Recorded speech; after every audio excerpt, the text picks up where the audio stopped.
नमस्कार दोस्तों, मेरा नाम रमेश प्रसाद स्निग्ध है। और अगर आप डीएसएसबी, सीटेट या केवीएस या नवोदय विद्यालय के टीचर के लिए तैयारी कर रहे हैं तो यह वीडियो आपके लिए बहुत ही महत्वपूर्ण होने वाला है।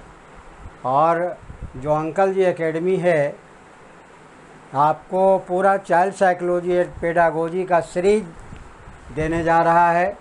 जितना भी वीडियो मैंने आपको अभी तक दे चुका हूँ उसको आप शुरू से अंत तक देखने का प्रयास कीजिए और नए कड़ी के साथ फिर हम ग्रोथ एंड डेवलपमेंट, चूँकि वृद्धि और विकास बहुत ही महत्वपूर्ण चैप्टर है जिसका एक वीडियो पहले भी बनाया जा चुका है। यह दूसरा वीडियो है। हमने विकास के विभिन्न अवस्थाओं के बारे में आपको पिछले वीडियो में बताया होगा। आपने अगर वह वीडियो नहीं देखा है तो आप ज़रूर देखने का प्रयास कीजिए और कंप्लीट सिलेबस आपको चाइल्ड साइकोलॉजी एंड पेडागोजी का मिलेगा। यहाँ से पढ़ने के बाद आपको कहीं अन्यत्र न तो किताब देखने की ज़रूरत है, न कहीं दूसरे वीडियो देखने की ज़रूरत है। और आप पूरा देखिए और इसको समझिए और कॉपी पेन लेकर के साथ में बैठिए। जो महत्वपूर्ण बातें आपको लगे उसे नोट कीजिए। हालांकि मैं इम्पोर्टेंट चीज़ें ही ब्लैक बोर्ड पर लिखता हूँ, इसीलिए उसको आप पूरे शुरू से अंत तक नोट कीजिए या बार बार वीडियो देखिए। सिर्फ देखने मात्र से, सुनने मात्र से आपको याद हो जाएगा, चलते फिरते, उठते बैठते, सोते जागते। तो शुरू करते हैं। आपके सामने ये है आज का जो हमारा विशेष रूप से टॉपिक है कि वृद्धि एवं विकास को प्रभावित करने वाले कारक कौन कौन से फैक्टर हैं जो हमारे ग्रोथ एंड डेवलपमेंट को इफ़ेक्ट करता है। उसमें सबसे पहला नंबर जो होता है संरचना। संरचना जिसको इंग्लिश में कहा जाता है फिजिक। यहाँ कंस्ट्रक्शन नहीं है, ध्यान रखिएगा, ये चाइल्ड साइकोलॉजी की भाषा है। दूसरा नंबर है वृद्धि। वृद्धि जिसको वृद्धि नहीं, बुद्धि, जिसको इंटेलिजेंस कहा जाता है। वृद्धि के बारे में तो हम पढ़ा ही रहे हैं। तीसरा जो फैक्टर है वह फैक्टर है लिंग भेद। लिंग भेद भी विकास को प्रभावित करता है, वृद्धि को प्रभावित करता है। Sex difference.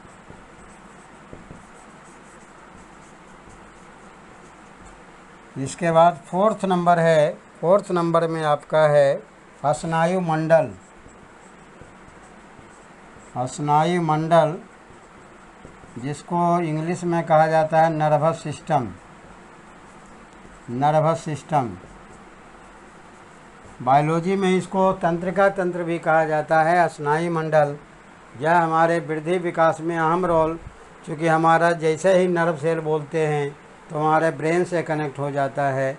नर्व सेल का प्रत्येक यूनिट जो होता है जिसको न्यूरॉन कहा जाता है, इसके बारे में आप लोग अगर जीके की तैयारी करते हो तो ज़रूर पढ़े होंगे कि हमारा ब्रेन का, मस्तिष्क का जो कोशिका होती है उसको न्यूरॉन कहा जाता है और उससे पूरा सिस्टम बनता है।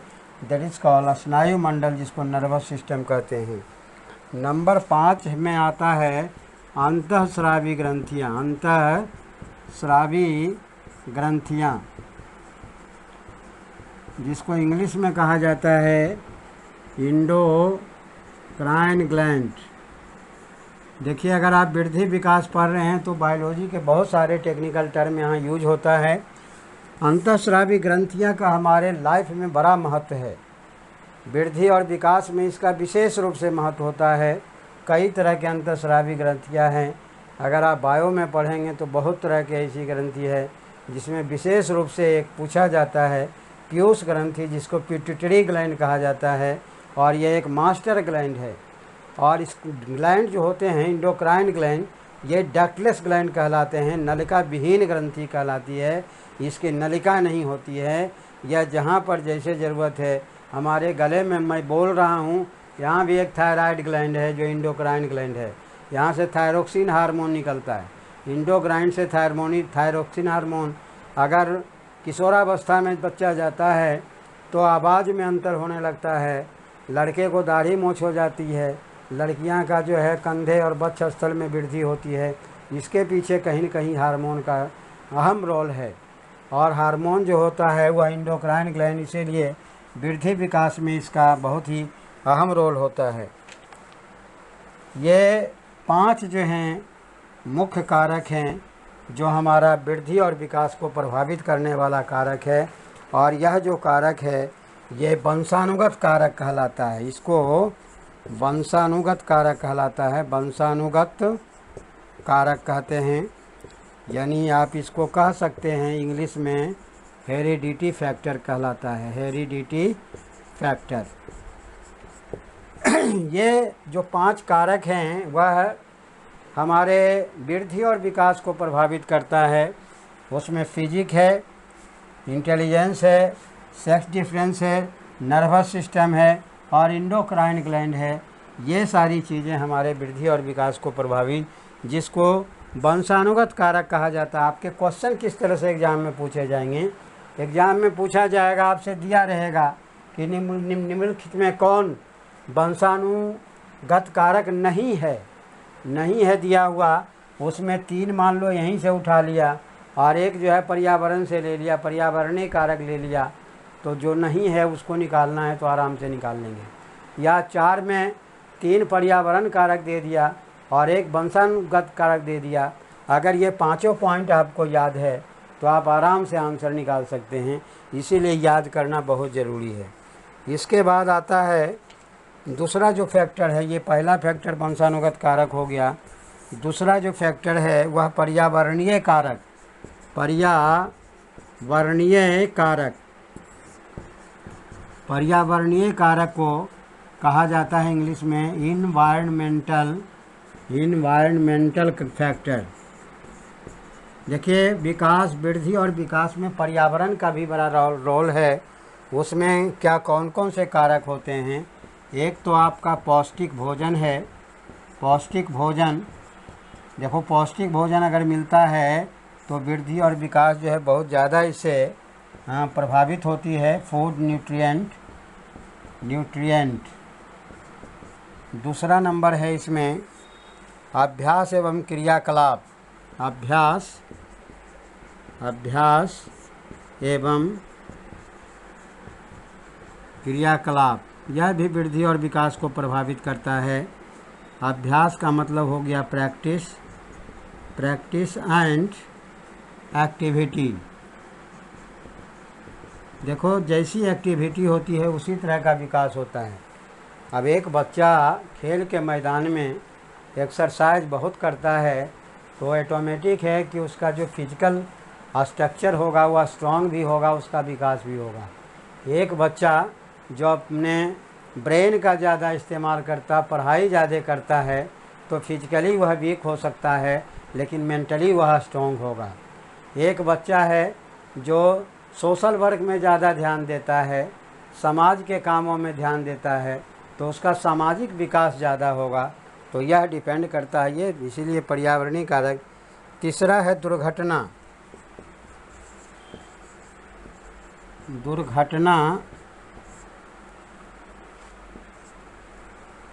एक्सीडेंट। देखिए, ये भी वृद्धि विकास को प्रभावित करता है। एक बच्चा है, मान लीजिए 8 साल का है, स्कूल जा रहा था, रास्ते में एक्सीडेंट हो गया, उसका पैर टूट जाता है तो उसकी पढ़ाई भी प्रभावित हो जाती है। पैर बहुत बुरी तरह से टूट जाता है।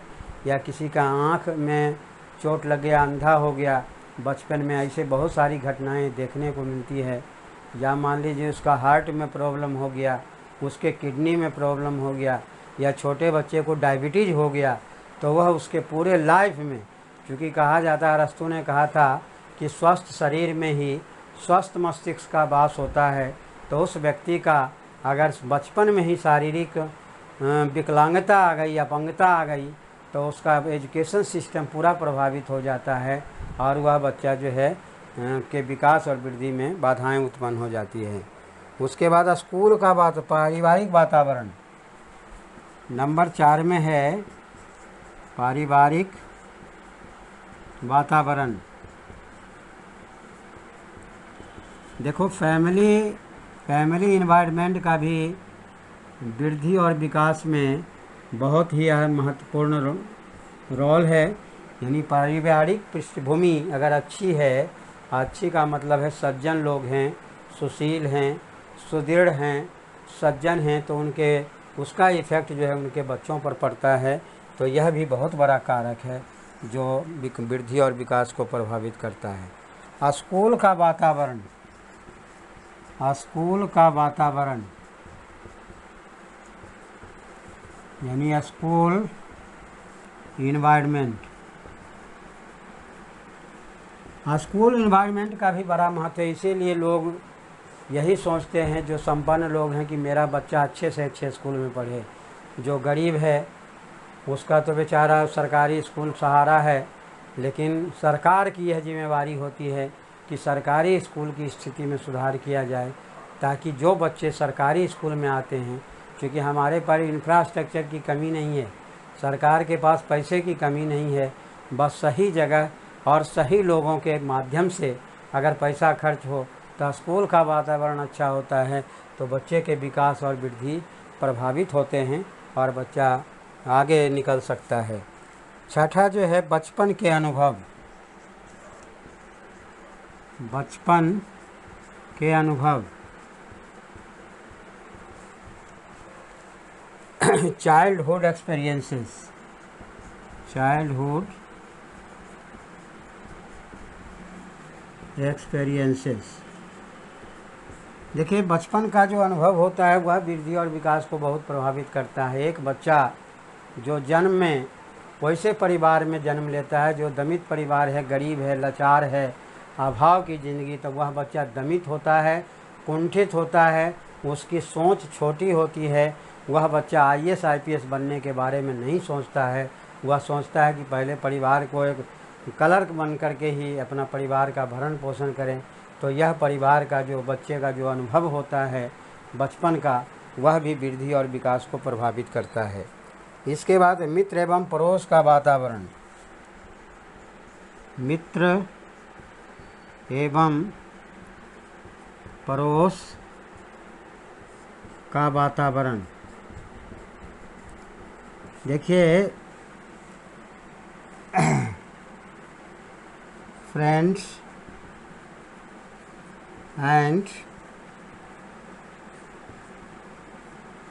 नेबर का बड़ा महत्व होता है। पड़ोसी आपका कैसा है और आपके मित्र कैसे हैं।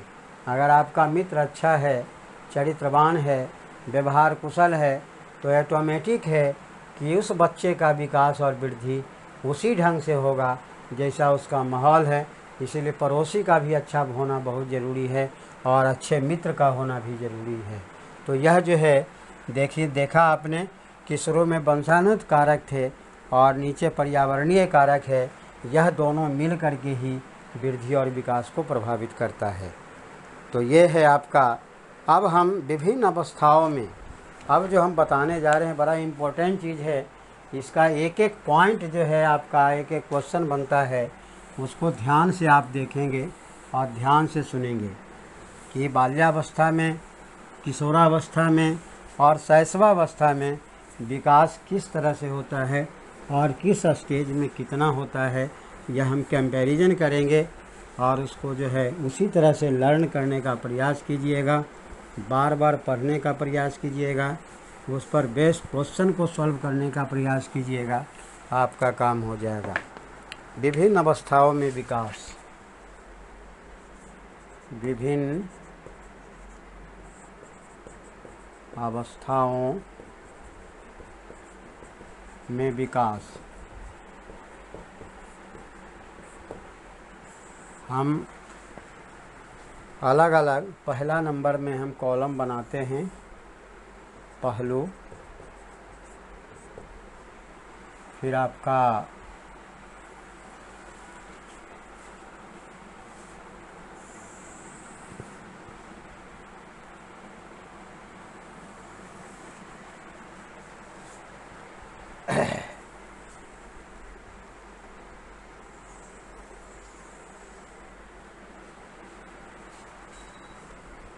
पहलू को आस्पेक्ट कहा जाता है इंग्लिश में, आस्पेक्ट। और इधर है शैशवावस्था। शैशवावस्था, यह जो स्टेज होता है 0 से 2 वर्ष का होता है। फिर है बाल्यावस्था, इसमें 2 to 12 होता है। फिर है किशोरावस्था, जिसका 12 to 18 होता है। देखिए, बाल्यावस्था में 2 स्टेज होते हैं, एक उत्तर बाल्यावस्था, पूर्व बाल्यावस्था, एक उत्तर बाल्यावस्था, यानी 2 स्टेज में इसको बांटा गया है, इसीलिए 2 से 12 वर्ष, क्योंकि बहुत ज़्यादा होता है ये। बाल्यावस्था को इंग्लिश में चाइल्डहुड कहा जाता है, चाइल्डहुड। और ये जो होता है एडोलिसेंस। पहला नंबर में शारीरिक विकास, जिसको फिजिकल डेवलपमेंट कहा जाता है, फिजिकल डेवलपमेंट।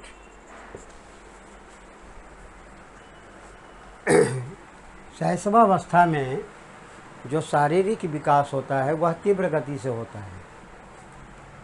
इस स्टेज में शारीरिक विकास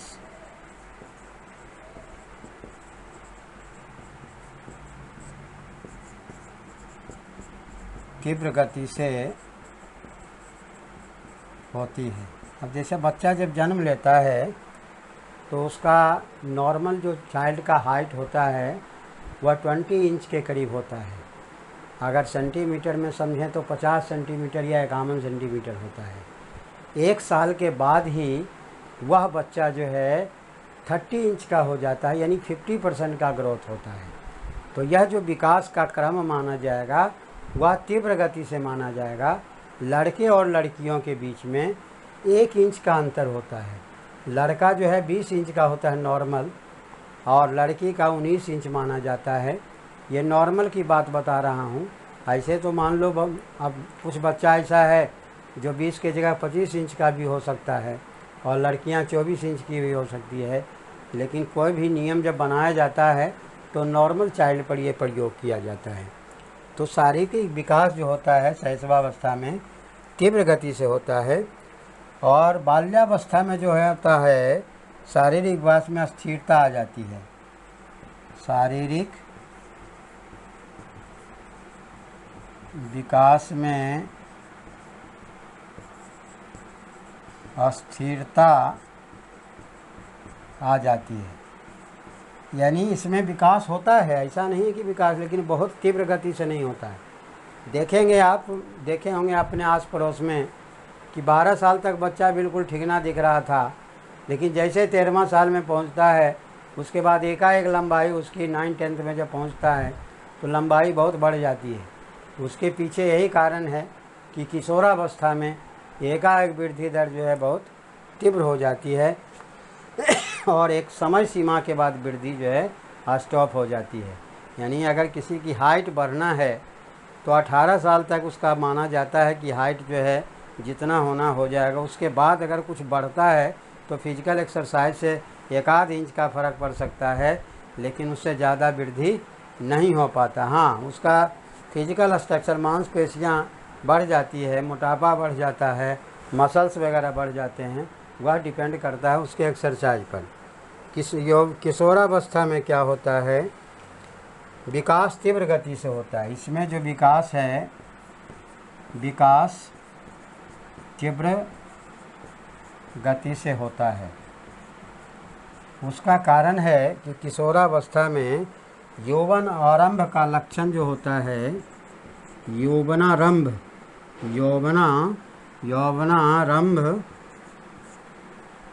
स्थिति के लक्षण दिखने लगते हैं। यौवनारंभ को इंग्लिश में प्यूबर्टी कहा जाता है। प्यूबर्टी इसी स्टेज में क्या होता है, जो बालक होते हैं उनमें संतान उत्पत्ति की क्षमता होती है, और जो बालिका होती है वह माँ बन सकती है, क्योंकि इसी दरमियान में ऋतुस्राव शुरू होता है। और किशोर जो बालक हैं उनमें स्पर्म का निर्माण शुरू हो जाता है। तो इसीलिए इसमें विकास तीव्र गति से होती है। तो आपने देखा कि शुरू में भी विकास तीव्र है, बाद में भी विकास तीव्र है, बीच में जो 2 से 12 वाला स्टेज होता है इसमें विकास थोड़ा स्थिर होता है। तो यह क्वेश्चन आपसे एग्जाम में पूछा जा सकता है कि कौन सा स्टेज है इन तीनों स्टेज में जिसमें कि विकास जो है अस्थिर होता है। तो वह बाल्यावस्था होता है, जिसको चाइल्डहुड कहा जाता है। दूसरा पॉइंट आते हैं, दूसरा नंबर में आता है मानसिक विकास। मानसिक विकास, मानसिक विकास को कहा जाता है इंग्लिश में मेंटल डेवलपमेंट।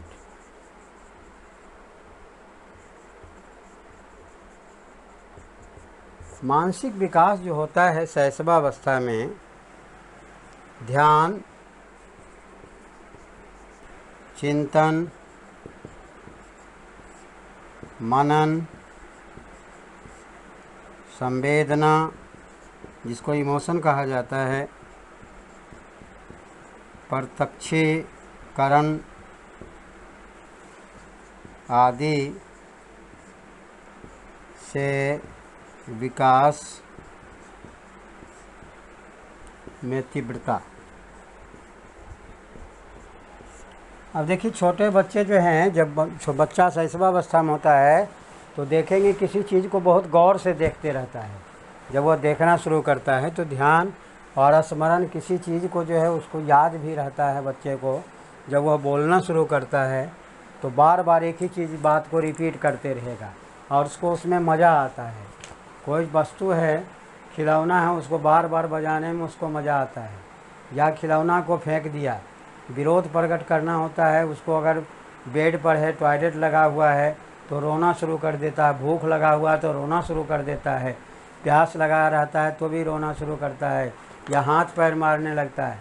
तो इससे माँ को जो उसका लालन पालन उसको पता चल जाती है वो सेक्स एक्टिविटी में ये करता है तो ये चाहिए, ये करता है तो ये चाहिए, तो वह समझ लेती है। क्योंकि बच्चा पूर्ण रूप से उस समय बोलता नहीं है। तो इस तरह से वह मनन, संवेदना, इमोशन, 2-3 तरह के इमोशन होते हैं छोटे बच्चे में। भय होता है, प्रेम होता है और घृणा। ये 3 प्रकार के जो इमोशन होते हैं वह छोटे बच्चे में देखा गया है। किसी चीज़ से वो डरता है, हालांकि बहुत निर्भीक होता है छोटा बच्चा, लेकिन वह डांटने के बाद रोने लग जाता है, चिल्लाने लग जाता है। जो उसको प्रेम करता है, उससे लगाव होता है, जो उसके लिए कुछ करता है। तो ये सारी चीज़ें देखा गया है में तीव्रता होती है। और बाल्यावस्था में क्या होता है, मानसिक विकास। बाल्यावस्था में मानसिक विकास में स्थिरता, मानसिक विकास में स्थिरता नहीं होती है, दृढ़ता आती है, दृढ़ता आती है। और उसके बाद चंचलता भी रहता है, चंचलता कम रहता है। और मस्तिष्क जो है उसका परिपक्व होने लग जाता है, यानी मैच्योरिटी बढ़ जाती है। बहुत तरह के सवाल ऐसा करेगा। बाल्यावस्था में बच्चा क्या, क्यों, कैसे, कब, ये सब ज़्यादा पूछता है। देखोगे कि कौवा काला क्यों होता है, आकाश नीला क्यों होता है, ये पौधा की टहनी ऊपर की तरफ क्यों जा रही है, यह इसी स्टेज में बच्चे ज़्यादा पूछते हैं। क्योंकि बाल्यावस्था में जो है ना क्यूरियोसिटी ज़्यादा होती है इसमें क्या होता है, मानसिक क्षमता। किशोरावस्था में जो मेंटल एबिलिटी होती है किशोरावस्था में, जैसे स्मृति जिसको मेमोरी कहा जाता है, कल्पना, विजुअलाइजेशन, इमेजिनेशन, चिंतन, थिंकिंग, निर्णय लेने की क्षमता, निर्णय लेने की क्षमता, निर्णय लेने की क्षमता आदि का विकास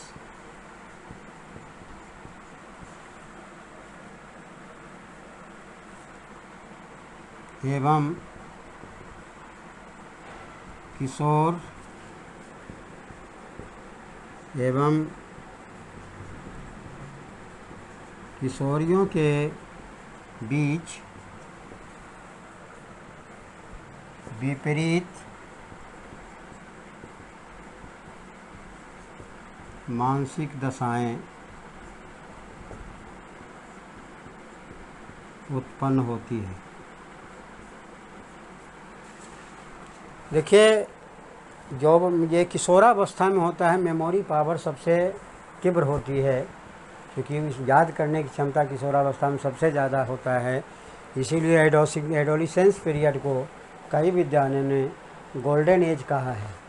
देखो, जीवन में कुछ करना है, कुछ बनना है, तो किशोरावस्था में ही बच्चा सोचता है कि हमको इंजीनियर बनना है, कि डॉक्टर बनना है, कि आईएएस बनना है, और उस समय जो दृढ़ संकल्प कर लिया और उसके अनुसार अपने आप को ढाल लिया, तो वह ज़रूर मंजिल तक पहुंच जाता है। तो इसीलिए इस अवस्था में स्मृति, कल्पना, चिंतन, निर्णय लेने की क्षमता आदि का विकास एवं किशोर किशोरियों के बीच विपरीत मानसिक दशाएं उत्पन्न होती है। तो यह मानसिक अवस्थाएं होती हैं।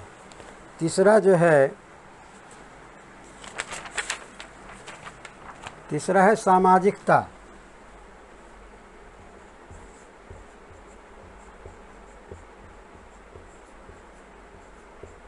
सामाजिकता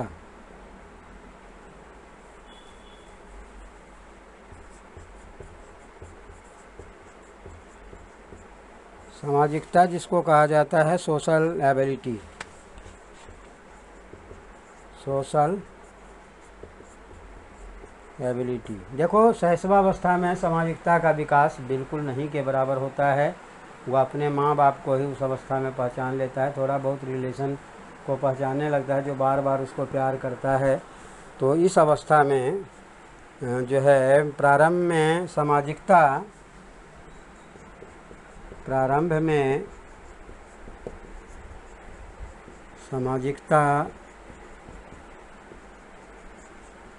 न्यून होती है, यानी बिल्कुल नहीं के बराबर होती है,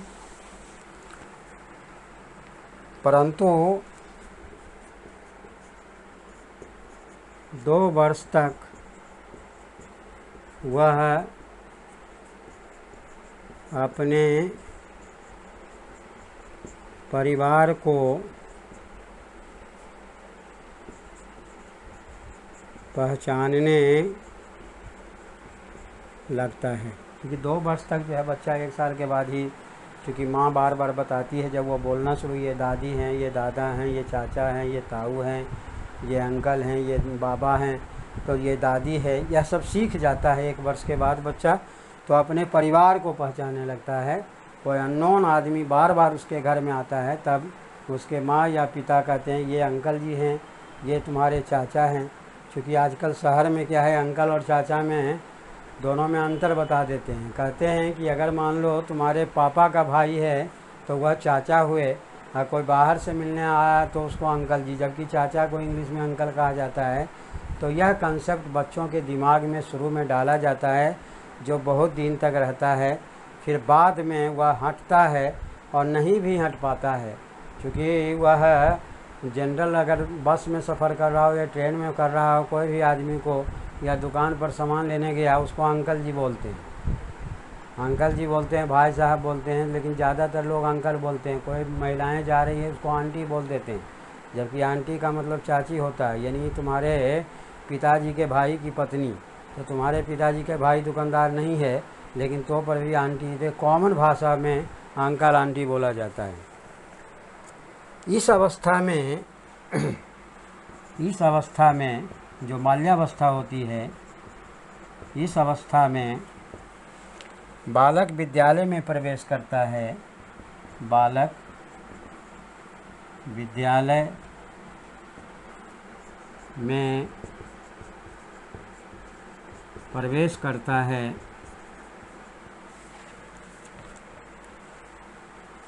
और आपसी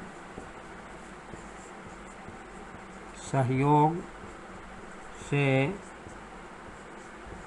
पढ़ाई शुरू करता है जिसके फलस्वरूप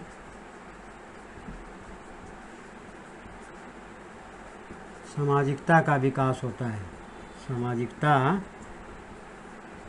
का विकास होता है। क्योंकि जब बच्चा स्कूल, इसीलिए स्कूल भेजना ज़रूरी होता है, क्योंकि अगर सोशल डेवलपमेंट करना, ओवरऑल डेवलपमेंट, एजुकेशन का मतलब क्या होता है? ओवरऑल डेवलपमेंट, जिसमें मानसिक विकास भी हो, शारीरिक विकास भी हो, सामाजिक विकास भी हो। ये तीनों तरह का विकास तभी संभव है जब बच्चा स्कूल में जाता है। देखिए किशोरावस्था में क्या होता है, किशोरावस्था में जब बालक पहुंचता है तो समाज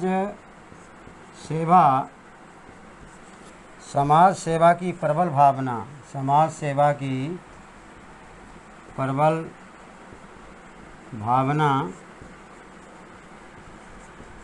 विकसित होती है ना। किशोरावस्था में जाने के बाद सोशल वर्क में, सोशल एक्टिविटी में बहुत ध्यान देते हैं, चाहे समाज के गंदे नाले की सफाई करना हो, या कहीं कोई फंसा हुआ है, भूकंप हो, या कहीं आग जनी है तो वहाँ आपसी सहयोग, या कोई प्रोग्राम हो रहा हो, स्टेज प्रोग्राम हो रहा हो, या किसी तरह का एक्टिविटी हो रहा है, तो उसमें किशोर जो है सबसे अहम भूमिका अदा करते हैं। और देश के लिए त्याग एवं बलिदान की भावना भी विकसित होती है। देश के लिए त्याग एवं बलिदान की भावना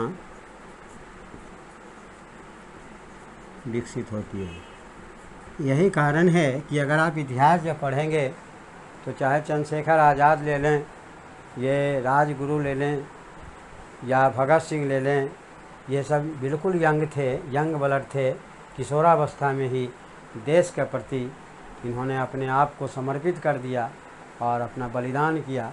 तो ये जो भावना है किशोरावस्था में ही विकसित होती है, क्योंकि 12 से 18 का जो एज होता है, बड़ा ही, इसको क्रिटिकल एज भी कहा जाता है। कहा जाता है कि इस दरमियान में adolescence is a period of stress, strain, strong and strive. इसमें बहुत संघर्ष होता है, आंतरिक संघर्ष भी बहुत ज़्यादा होता है, और स्ट्रेस भी बच्चों में बहुत होती है, अपने पढ़ाई के प्रति, अपने काम के प्रति, और आंधी तूफान की तरह उभरता है।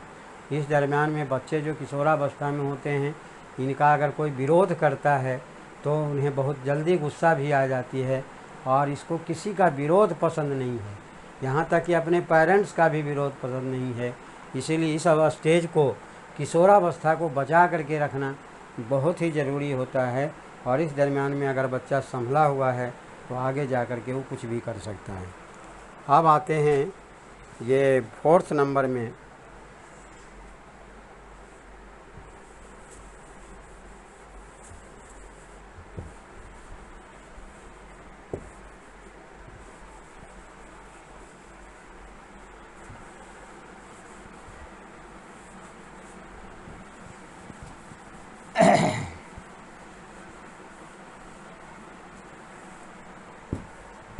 फोर्थ नंबर में आपका आता है, बहुत ही इम्पोर्टेंट पॉइंट है, वो है जिज्ञासा।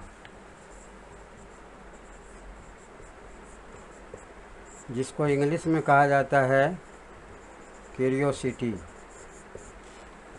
देखो, जिज्ञासा की प्रवृत्ति शैशवावस्था में तो उतना नहीं होती है, लेकिन चूँकि शुरू से 1 साल तक तो नहीं होती है, लेकिन फिर बाद में होने लग जाती है। तो जिज्ञासा की प्रवृत्ति इसमें, जिज्ञासा की प्रवृत्ति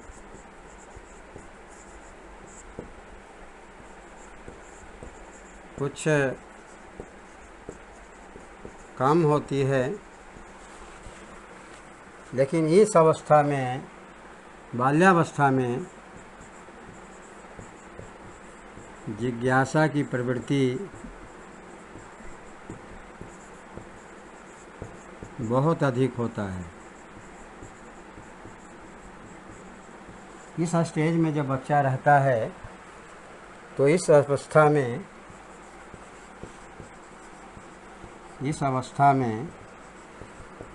क्या, क्यों, कैसे, वाला प्रश्न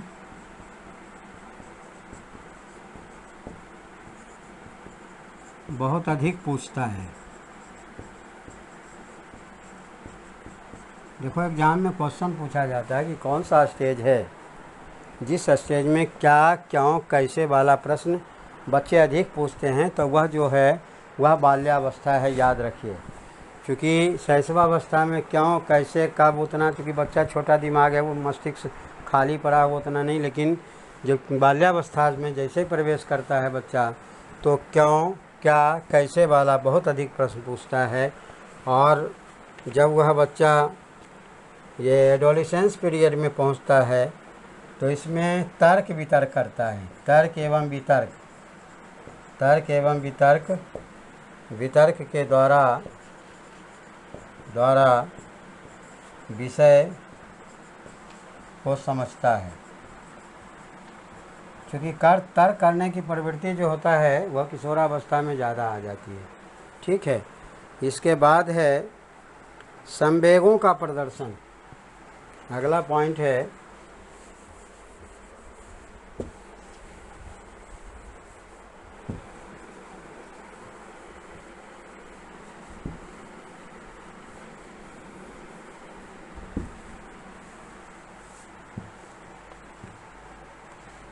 नंबर 5 है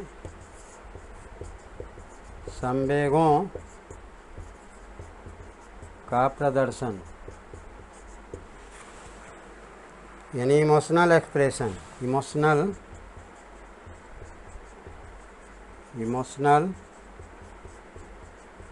एक्सप्रेशन। देखो जीवन में वृद्धि विकास में संवेग का बड़ा महत्व होता है।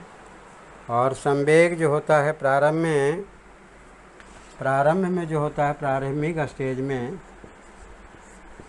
प्रारंभ में उत्तेजना के अतिरिक्त कोई संवेग नहीं होता है। उत्तेजना के अतिरिक्त कोई संवेग नहीं होता है। प्रारंभ में उत्तेजना के अतिरिक्त कोई संवेग नहीं होता है। लेकिन भय, क्रोध, घृणा, प्रेम, लेकिन शैशवावस्था में भय, क्रोध, घृणा, जिसको हेट कहा जाता है, प्रेम जैसे संवेग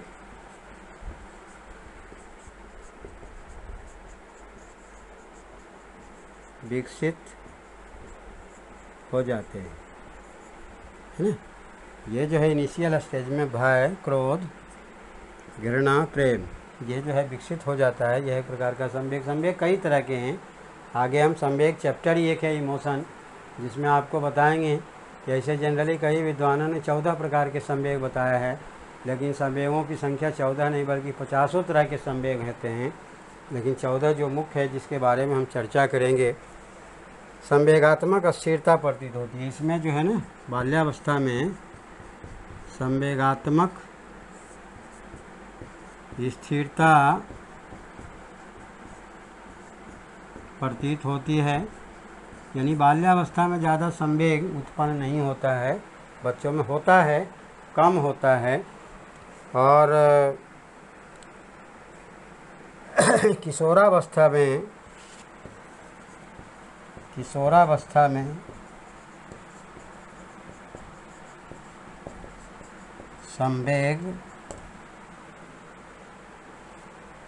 संवेगात्मक स्थिति प्रबल होती है। क्योंकि इसीलिए क्रिटिकल एज कहा जाता है गोल्डन एज। प्रेम भी है, किसी से प्रेम भी करेगा तो बहुत ज़बरदस्त करेगा, किसी से घृणा करेगा तो बहुत ज़बरदस्त करेगा, किसी से ईर्ष्या करेगा तो ज़बरदस्त करेगा, किसी पर गुस्सा करेगा तो ज़बरदस्त करेगा। ये जितने भी मैं बातें बता रहा हूँ सारे टाइप ऑफ इमोशंस हैं। तो किशोरावस्था में संवेगात्मक स्थिति होती है, वो प्रबल होती है। इसके बाद आते हैं काम प्रवृत्ति।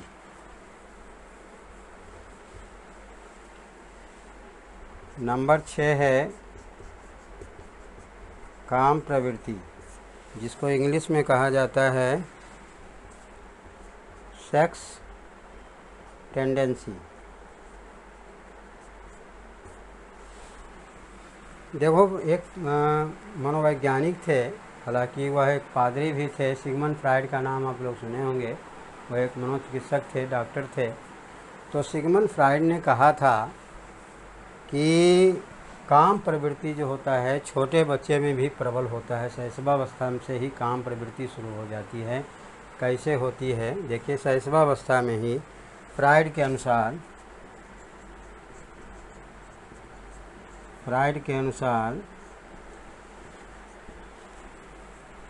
इस अवस्था में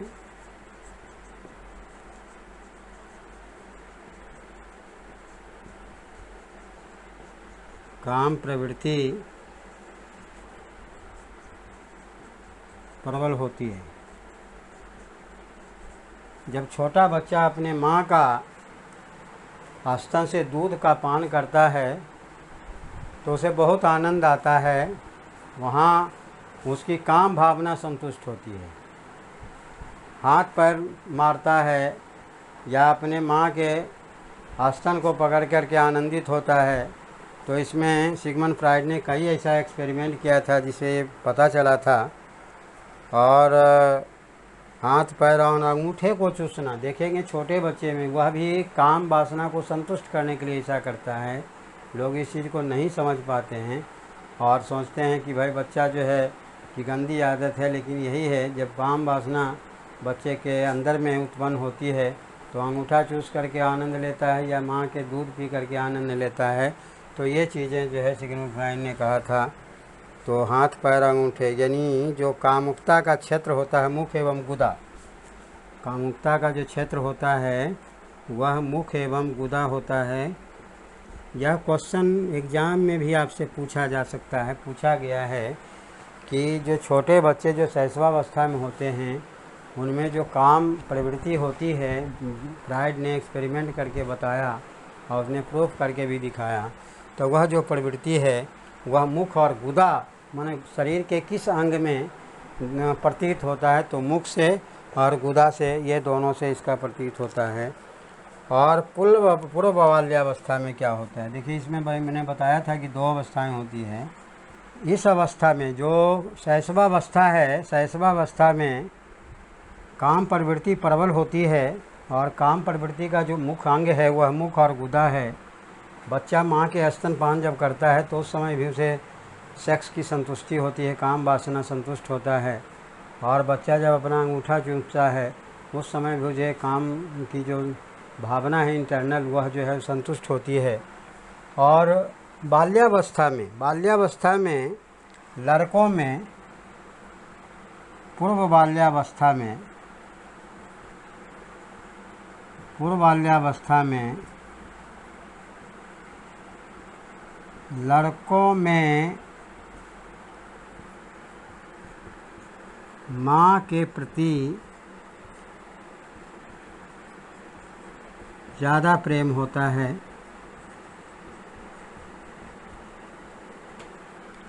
एवं लड़कियों में पिता के प्रति ज़्यादा प्रेम होता है।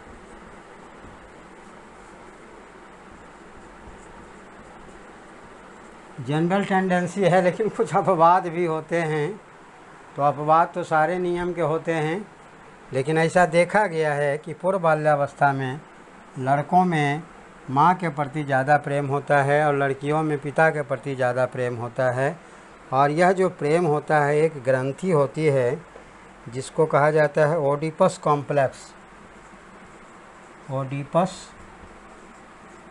कॉम्प्लेक्स। यह जो होता है, यह लड़कों में ये ग्रंथि पाई जाती है और लड़कियों में जो ग्रंथि पाई जाती है पितृ प्रेम भाव, इलेक्ट्रा कॉम्प्लेक्स।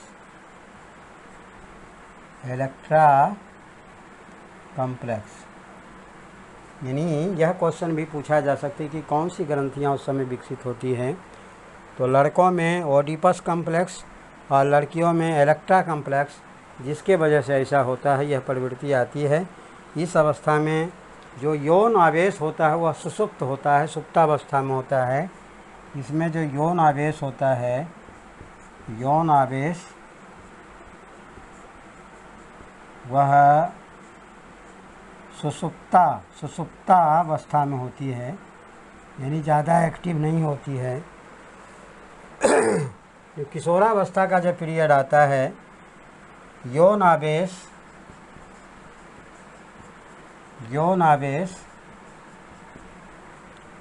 पुनः जागृत हो जाता है, पुनः जागृत हो जाता है। इसमें अपोजिट सेक्स के प्रति आकर्षण विशेष होता है, अपोजिट सेक्स के प्रति विशेष आकर्षण होता है। यानी लड़का को लड़की के प्रति, लड़की को लड़का के प्रति यह प्रवृत्ति, यह नेचुरल चीज़ें हैं, इस पर किसी का नियंत्रण नहीं है। ऐसा होता है, ये सामान्य प्रक्रिया है जो वृद्धि और विकास को प्रभावित करता है। तो चूँकि वृद्धि और विकास में ये जो डिफरेंट स्टेजेज हैं, इन स्टेज के बारे में जो विभिन्न अवस्थाओं में विकास होती है, इसके कुछ और भी पॉइंट्स हैं जो नेक्स्ट वीडियो में मैं आपको बताऊंगा, क्योंकि यह बहुत लंबा हो जाएगा, फिर आप बोर हो जाएंगे। तो इसीलिए आप आज इतना ही इस वीडियो में देखेंगे। नेक्स्ट वीडियो में यही सीरीज कंटिन्यूअस चलता रहेगा, जिसे आप अवश्य देखेंगे। और ये वीडियो अच्छा लगा तो आप इसे लाइक करना ना भूलें, और अगर आप नए हैं तो सब्सक्राइब ज़रूर करें। और आपके कोई भी साथी जो DSSB की तैयारी कर रहा हो, या CTET की तैयारी कर रहा हो, या रीट के एग्ज़ाम की तैयारी कर रहा हो, या KBS की तैयारी कर रहा हो, या नवोदय विद्यालय के टीचर की तैयारी, उन्हें ज़रूर शेयर करें ताकि उनको इसका बेनिफिट मिले। Thank you for watching this video.